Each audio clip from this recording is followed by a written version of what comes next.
Buenas noches. La presente exposición abarcará un análisis de la sentencia emitida por el Tribunal Constitucional 272-2015, que tendrá como expositores a Alexandra Garrido Bailón, Nostroza, a Paola Alvarado Vela y mi persona. Siguiente, por favor.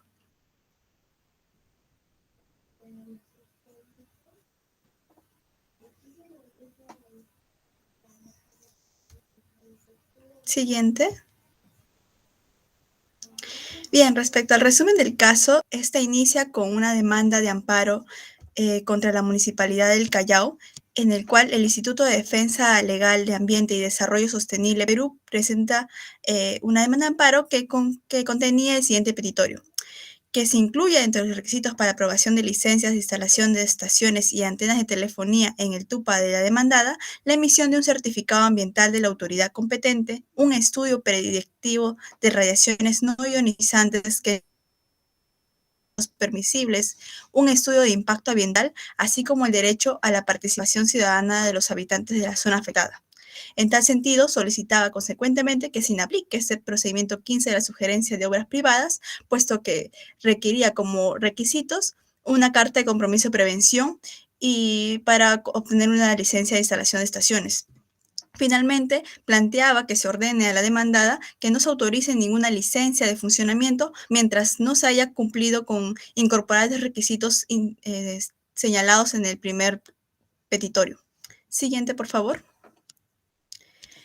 ¿Qué ocurrió en la primera instancia? El cuarto juzgado civil de la Corte de Justicia del Callao declaró improcedente la demanda, pues a su juicio del juzgado consideraba que el proceso de amparo no era la vía idónea para resolver la presente controversia, ya que existiría una vía por el cual podría ejercer este derecho. ¿Cuál sería el proceso contencioso administrativo? En segunda instancia, la Sala Civil Permanente de la Corte Superior de Justicia del Callao confirmó esta resolución apelada tras considerar que en realidad lo que pretendía el demandante era una demanda de inconstitucionalidad y no una demanda de amparo. En virtud de estas denegaciones, el demandante presentó un recurso de agravio constitucional ante el TC. Siguiente, por favor. Bien, en la sentencia del TC básicamente se divide en tres partes: la cuestión procesal previa, la cuestión sustantiva y los efectos de la sentencia. Respecto a la cuestión procesal previa, el Tribunal Constitucional consideró que en el presente caso había sido mal aplicado la causal de improcedencia de residualidad del amparo, ya que al verse involucrado derechos fundamentales, constituía una obligación del juez de dilucidar este tema, por el cual debía emitir un procedimiento de fondo. Siguiente, por favor.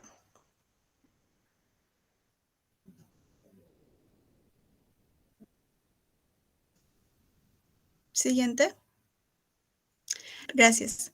Respecto a la cuestión procesal, en la sentencia se expone que el Tribunal Constitucional va a verificar si el procedimiento 15 de la sugerencia de obras privadas estaba acorde con la exigencia, disculpa, era el anterior, Galia, gracias, si estaba acorde o no con los derechos fundamentales.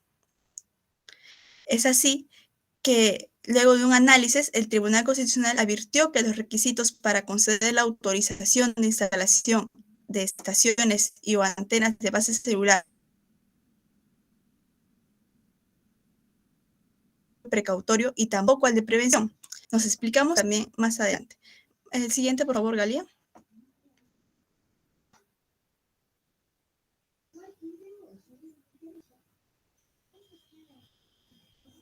Siguiente. Ese es. Gracias. Básicamente, en este punto, el TC aborda dos requisitos: el requisito número 7 y el requisito número 8 del TUA. ¿Qué exigían estos? Una carta de compromiso por el cual la empresa se obligaba a tomar las medidas necesarias para la prevención de ruido, vibraciones u otro impacto ambiental. En tanto que el requisito 8 exigía presentar también una carta de compromiso por el cual se obligaban a retirar las estructuras si como consecuencia de una queja vecinal se comprobara el no cumplimiento de una ordenanza municipal. Debido a estos requisitos que parecen muy superfluos, el tribunal determinó que dichas disposiciones expresan requisitos generales que no constituían ningún control riguroso ni preventivo por parte de la municipalidad. En tal sentido, las exigencias contenidas en estos requisitos representaban una amenaza de los derechos a gozar a un ambiente equilibrado y adecuado al desarrollo de la vida de las personas y para la protección de la salud de los vecinos de la provincia constitucional del Callao. En consecuencia, el Tribunal Constitucional declaró que la competencia reguladora ejercida por la municipalidad incumplía la exigencia constitucional de que las leyes y sus actos de disposición no se están realizando conforme a los derechos fundamentales, puesto que no imponía a todos los organismos el deber de protección de dichos derechos. Siguiente, por favor. Una vez que se determinó que estas exigencias no cumplían estos requisitos de eficacia de los derechos fundamentales, el TC indicó que los efectos de esa sentencia sería que la municipalidad debía revisar el procedimiento 15 de la sugerencia de obras privadas y atender a los principios de prevención y precautorio, así como al deber especial de protección de los derechos a gozar de un ambiente equilibrado y adecuado al desarrollo de la protección de salud. En ese sentido, mientras la municipalidad adecúe este procedimiento, se indicó que no debía emitir ningún otorgamiento de licencias, por lo que este iba a quedar suspendido. Así concluye el tribunal que esta demanda se declara fundada. Eso es todo por mi parte. Le paso a la siguiente expositora.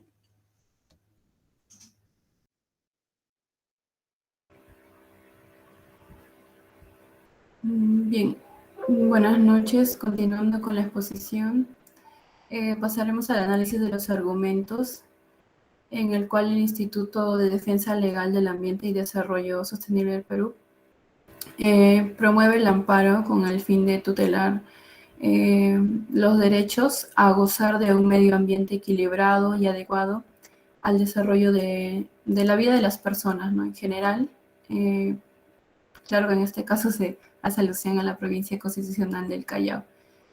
Se quería que la Municipalidad Provincial del Callao implemente una serie de medidas que, según el Instituto, son necesarias para tutelar el derecho a gozar de un ambiente equilibrado y adecuado al desarrollo de la vida de las personas y también para su protección de la salud, ¿no?, de los vecinos de esta provincia. No. Bien, ahora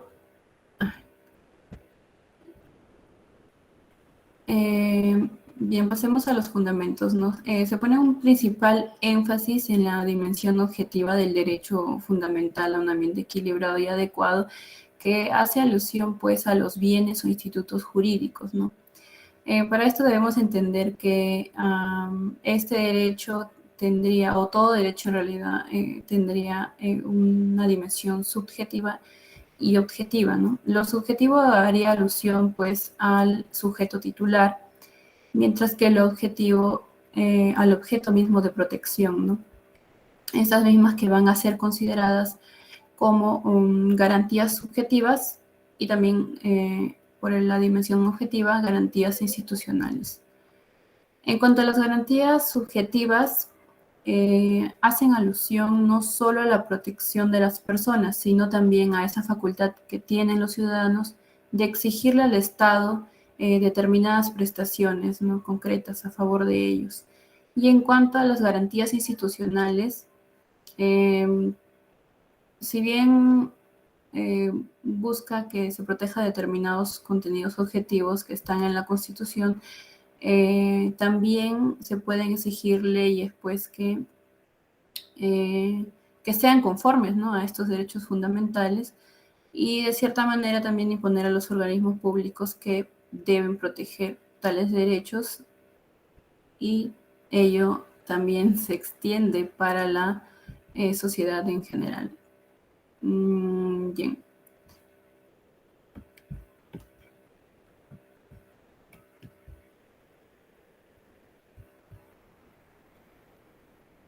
En cuanto al Estado constitucional, en función a la dignidad del hombre y su condición humana, podemos decir que se otorga una protección, ¿no? Frente a los ataques del medio ambiente y a su salud, ¿no? Con el fin, pues, de que su desarrollo se dé en condiciones ambientales aceptables. Y así lo establece el artículo 13 de la Declaración Americana sobre los Derechos de los Pueblos Indígenas, que el derecho a un medio ambiente seguro, sano, es condición necesaria para el goce del derecho a la vida y el bienestar colectivo. Asimismo, el Tribunal Constitucional alude al derecho al ambiente equilibrado y adecuado, afirmando que existe o que consiste más bien en un deber negativo y positivo, ¿no? Lo negativo implicaría pues una obligación del Estado de abstenerse de realizar actividades que afecten al medio ambiente, y en el lado positivo es porque se le impone al Estado deberes y obligaciones destinadas pues a conservar, a preservar, a prevenir también y a reparar, ¿no? El ambiente. Bien. Y ahora sí, en cuanto al derecho fundamental a gozar de un medio ambiente equilibrado al desarrollo de la vida de las personas, estaría determinado por dos elementos. El primero es el derecho a gozar de este medio ambiente en sí, ¿no? Y el segundo sería el derecho a que ese medio se preserve, ¿no? En el primer caso aludimos a la facultad de las personas a que ese medio, perdón, a la facultad de las personas de poder disfrutar de un medio ambiente. Un momentito, por favor.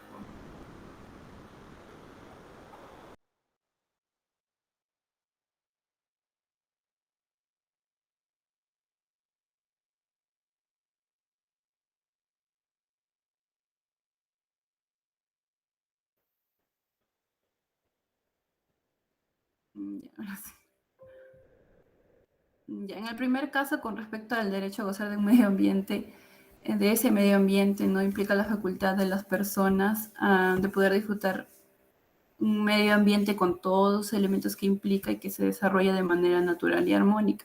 Y en cuanto a lo segundo, sobre preservar el medio ambiente, este entraña pues obligaciones para los poderes públicos, ¿no? A mantener los bienes ambientales en las condiciones en las que se encuentra naturalmente, ¿no? Y de las cuales disfrutamos, ¿no? Obligaciones que también pues alcanzan a nosotros los particulares. Y en cuanto al último punto, que está más relacionado a pues la economía, son las actividades económicas de producción, ¿no? Que influyen en muchos casos al medio, generan algunos efectos en el medio ambiente, ¿no? Sea de manera positiva como negativa, ¿no? Para ello debe existir pues un vínculo equilibrado, por así decirlo, y en los cuales pues se ha establecido algunos principios relacionados, por ejemplo, al desarrollo sostenible, sustentable, principios de conservación, prevención, restauración, de mejora, el principio precautorio, que es un principio muy importante, y de compensación, ¿no? Esto a raíz de que pues el ambiente se dejó de lado por mucho tiempo por los sistemas o modelos económicos, y por ello es que se busca, ¿no? Ahora actualmente una especie de conciliación entre la economía capitalista, ¿no? Y el medio ambiente.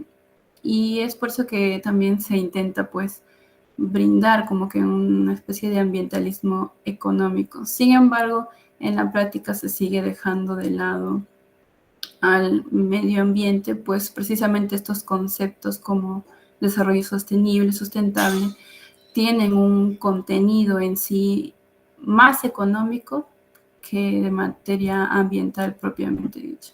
Bien, doy pase a mi compañero.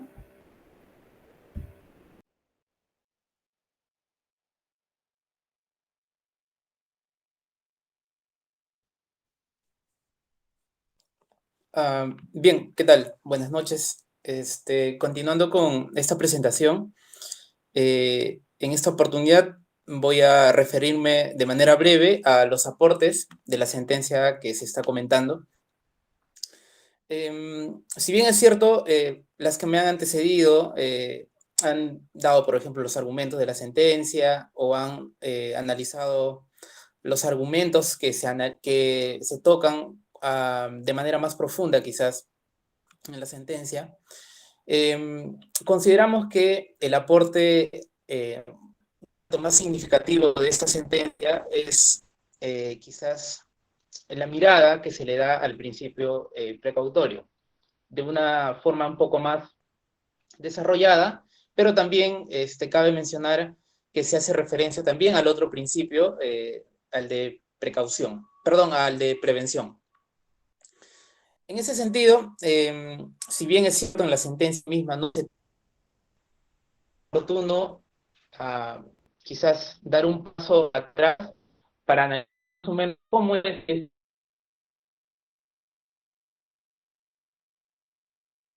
principio precautorio en la jurisprudencia del Tribunal Constitucional en el Perú. Pues bien, según el profesor Landa, por el Tribunal Constitucional, ha tenido dos matices bien marcadas. Y expone de la siguiente manera, ¿no?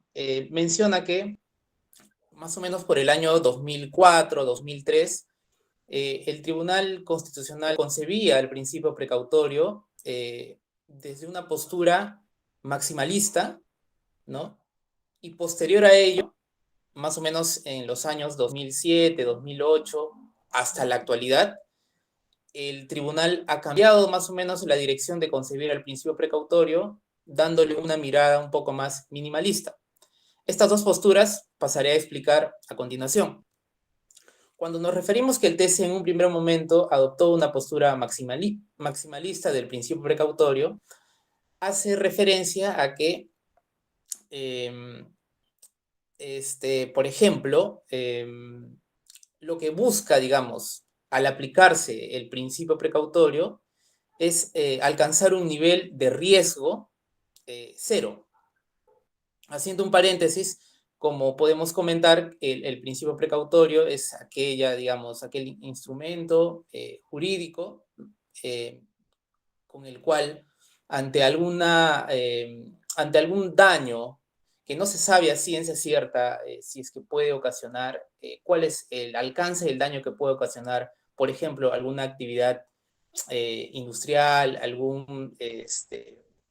en general, alguna afectación, por ejemplo, al medio ambiente, ante no saber cuáles serían los efectos realmente de estas actividades, el Estado, mediante el principio precautorio, y no solamente el Estado, sino los particulares en general, como las empresas, por ejemplo, deben, digamos, evitar o omitir realizar dichos actos, ¿no? Buscando la precaución de algunos daños ambientales irreparables. Teniendo ese contexto, podemos decir que la primera postura maximalista del principio precautorio lo que busca alcanzar es un riesgo cero, ¿no? Es decir, si, por ejemplo, ¿no? A partir de una acción pública puede darse, digamos, las condiciones para que no se dañe de ninguna forma o lo mínimo posible el medio ambiente. Eso, por ejemplo, esa postura de resolver lo adoptó, por ejemplo, en la sentencia del caso Nextel, en la primera sentencia del caso Nextel, porque en la segunda sentencia que se dio en el año 2006-2007, contra la misma empresa, ¿no? Adoptó una nueva postura. Adoptó la postura minimalista del principio precautorio. ¿Qué quiere decir esto? Que solamente, digamos, o se va a tener un criterio del principio precautorio en casos de riesgos inminentes, pero de graves daños irreversibles a la salud o al medio ambiente.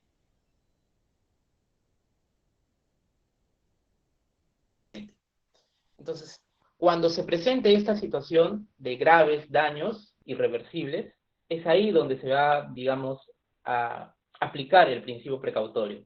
Ahí, como comentábamos, que ahí no importa, digamos, sino basta que sea el daño que sea, se debe aplicar en ese sentido el principio precautorio. Entonces vemos como que, digamos, el TC al adoptar esta nueva postura, digamos, ha reducido un poco más la aplicación de este principio precautorio, ¿no?